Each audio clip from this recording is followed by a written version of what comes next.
We're here with the Galaxy Note 10.1, the second in a Galaxy Note series. This one is a little different from the one we're used to. It has a 10.1 inch screen. It's running Android 4.0 ice cream sandwich. It's very thin. This one has a micro SD slot. It has a SIM card for 3G service. It's going to come in more than one color. We have a white version and a black version. On the front we have a 2 megapixel camera as well as a 3 megapixel camera on the back.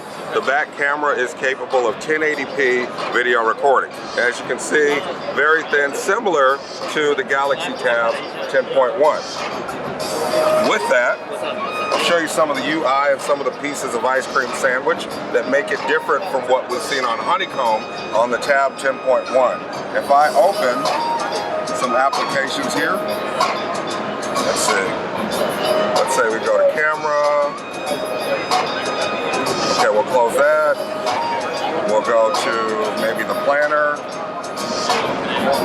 We'll close that.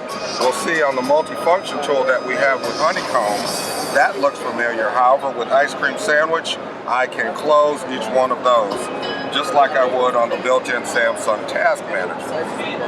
With that, we have the S Pen that makes the Galaxy Note 10.1 very unique.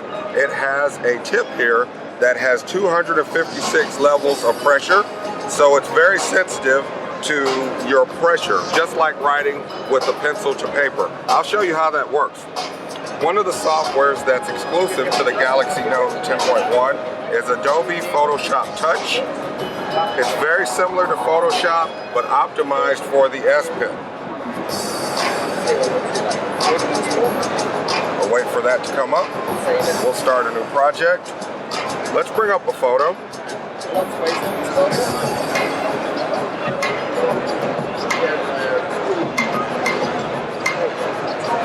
And you'll notice with the brush tool, as I draw my photo, if I press lightly, I get light lines, but if I press hard, I'd get a darker line. You can really see this in action when I do the next software, which is Adobe Sketch. Something else I'd like to show you are the tools with Adobe Photoshop Touch. You'll notice here, this is the same toolbar you'll see with Adobe Photoshop.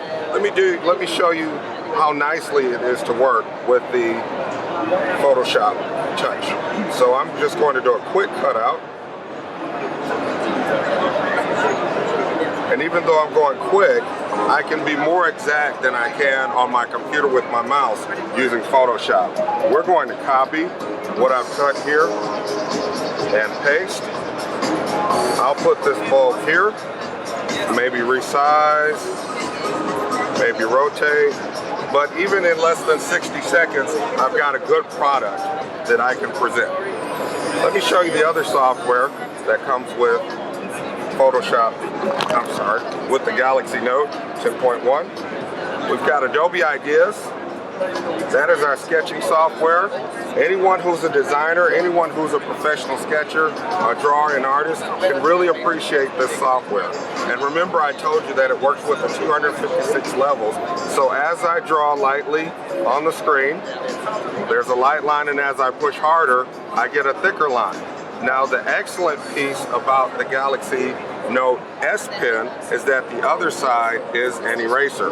So I can turn it over and correct any mistakes or any overdraw that I do. It also has layers, so I can put one drawing on top of another, mask something, work on a background, and put my subject back into the drawing. I'm going to come out of here and show you a couple of other things about the S Pen. You'll notice that I've been sweeping from right to left to go back between applications. What I'm doing is I'm holding the special button that's exclusive to the S Pen. When I hold it down versus just going back and forth, when I hold this button down, it takes me one step back. I can also, with the S Pen, hold it down here, touch it against any area of the screen, and get a screenshot. I can do several things with a screenshot. So if I see something I like with this, maybe it's a web page, a document, a picture, I can write on it if I like, not a problem. I can choose a pen, maybe we'll go with a red. Let's say I like that and I like that, but you know what? I really want a piece of this to copy into my PowerPoint presentation. I can choose the lasso tool, go in, cut, and I've got a nice cutout. With that, that's the Galaxy Note 10.1. Hope you enjoyed it.